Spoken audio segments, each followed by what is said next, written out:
government can save our state. Thank you. Thank you, Mr. Ring. Mr. Hilton, you may begin.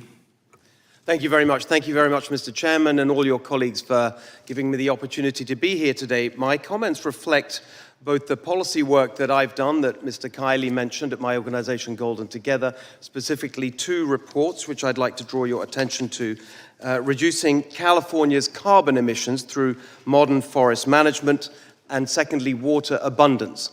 But my comments also reflect more recent conversations with firefighters in Los Angeles, retired firefighters across the state, and the victims of this disaster. And I have to say to the ranking member, those victims will be offended by the remarks we just heard, which were frankly outrageous and offensive, preposterously claiming that the regulations keep us safe. It is the regulations that put Californians in danger, as we have all been highlighting.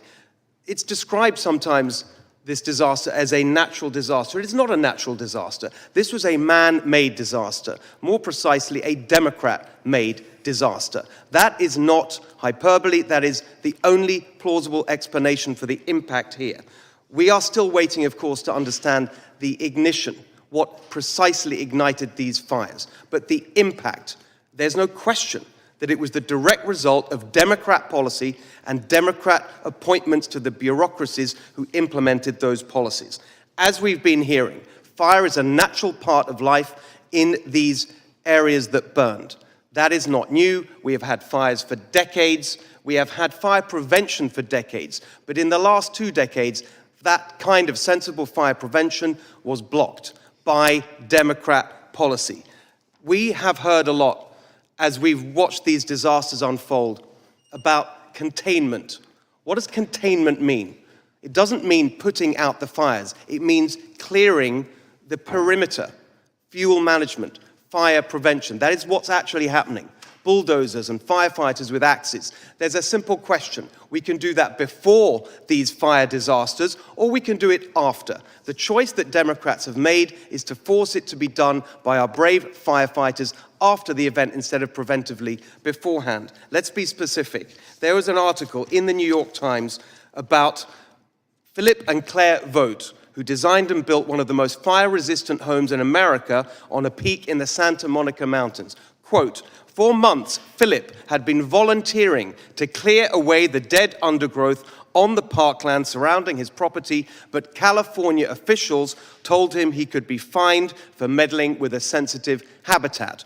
Who are these California officials? Number 1, CARB, the California Air Resources Board. In 2000, they issued new smoke management regulations that effectively prohibited the kind of controlled burns that were the norm for decades before.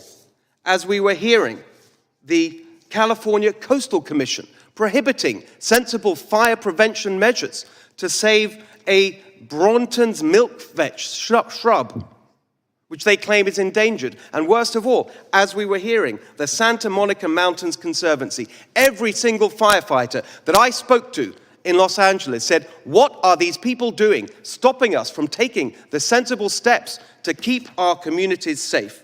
This is the direct result of overregulation, and I could go on. In 2020, Senate bill in the California legislature, SB 182, would have mandated fire prevention and resilience, including evacuation routes, vegetation management, fire-safe construction. It was vetoed by Governor Newsom.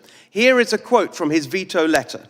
"It fails to account for the consequences that could increase sprawl." So yet again, you have sensible fire prevention blocked by overregulation because of ideology about the war on single-family homes that's being waged in California. On and on.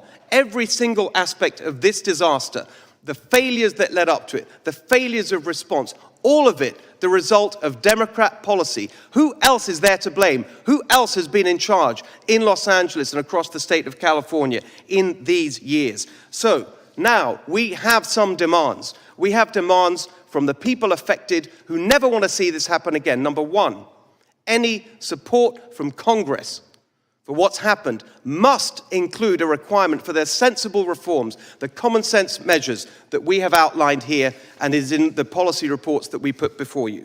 Safeguards to make sure this money, the federal money, is spent properly, any money.